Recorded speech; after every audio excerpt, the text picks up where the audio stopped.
High, আসসালামু আলাইকুম। আজ আমি নওরিন আপুর গায়ে হলুদের গহনা রিক্রিয়েট করব। প্রথমবারের মতন আমি গহনা রিক্রিয়েট করতেছি। এই গহনা আমি সুপার ক্লে দিয়ে বানাবো। তার জন্য আমার প্রথমে লাগবে সুপার ক্লের প্যাকেট। এখান থেকে আমি রেড কালারের সুপার ক্লে নেব। এখানে সুবিধার্থে একটি কাঁচির ওপর গোল করে রুটির মতন বেলে নিচ্ছি। একটি কাগজ নিলাম, কাগজে পেন্সিল দিয়ে ড্র করে নিয়েছি, তারপর কাঁচিতে কেটে নিয়েছি। এখন আমি এর উপর রেড কালার করব। যেহেতু গহনাটা রেড কালার ছিল তাই আমি সেম রেড কালারই করব।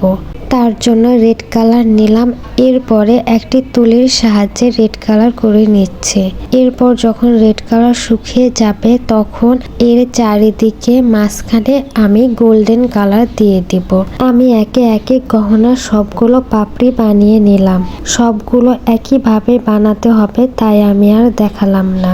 এখন যে গহনাটি দেখাচ্ছি এটা আমি অফ ক্যামেরাতে আঠা দিয়ে জয়েন করে নিয়েছিলাম। এখন আমি আঠা দিয়ে প্রত্যেকটা পাপড়ি জয়েন্ট করে নেব। এখানে আমি 5টা করে পাপড়ি দিয়ে পদ্ম ফুল বানিয়ে নিচ্ছি। প্রত্যেকটা পাপড়ি দিয়ে আমি ফুলের শেপ তৈরি করব। এভাবে আমি 3টা পদ্ম ফুল বানিয়ে নিলাম মালা তৈরি করার জন্য।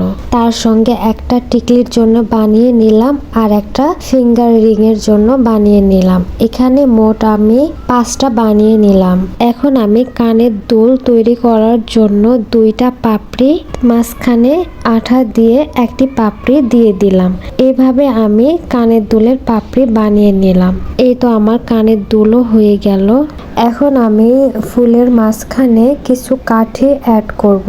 তার জন্য আমার কাছে হোয়াইট কালারের কাঠিগুলো ছিল, সেগুলো আমি গোল্ডেন কালার করে নিয়েছি। তারপর ছোট কাঠিগুলো ছিল সেগুলো আমি রেড কালার করে নিয়েছি। এখন সুই সুতা দিয়ে আমি এই কাঠিগুলো ফুলের মাঝখানে অ্যাটাচ করে নেব। আমি একে একে প্রত্যেকটা ফুলগুলোতে এই কাঠিগুলো জয়েন্ট করে নিচ্ছি। সুতা কাঁচির সাহায্যে কেটে নিচ্ছি, তারপর আঠা দিয়ে সুতাটা জয়েন্ট করে নিচ্ছি। এই তো আমার 5টা ফুল বানানো শেষ। এখন আমি কানের দুলের জন্য ওই একইভাবে আমি কাঠি সুতা দিয়ে আমি বানিয়ে নিচ্ছি। এইভাবে আমি কানের দুলটি বানিয়ে নিচ্ছি। ওই সেম ভাবে কাঁচি দিয়ে কেটে আঠা দিয়ে আমি জয়েন্ট করে নিলাম। এরপর এখানে একটা কানের ফুলের হুক লাগিয়ে দিলাম। এই তো আমার হয়ে গেল 2টা কানের ফুল। এখন আমি এগুলো সবগুলো অ্যাটাচ করে নেব। এখন আমি মালা তৈরি করার জন্য এখানে কমলা কালারের কাঠি নিচ্ছি। কাঠিগুলো দিয়ে মালা গেঁথে নিচ্ছি। মালা গাঁথা যখন হয়ে যাবে তখন কাঠিগুলো 2 ভাগ করে নিব। তারপরে 3টা পদ্ম ফুল দিয়ে আমি আঠা দিয়ে জয়েন্ট করে নেব। তারপর টিকলির জন্য মালা গেঁথে নেব। আঠা দিয়ে টিকলিতে জয়েন্ট করে দেব। একইভাবে ফিঙ্গার রিংও আমি জয়েন্ট করে নিয়েছি আঠা দিয়ে। সেটা ক্লিপ নিতে ভুলে গিয়েছি।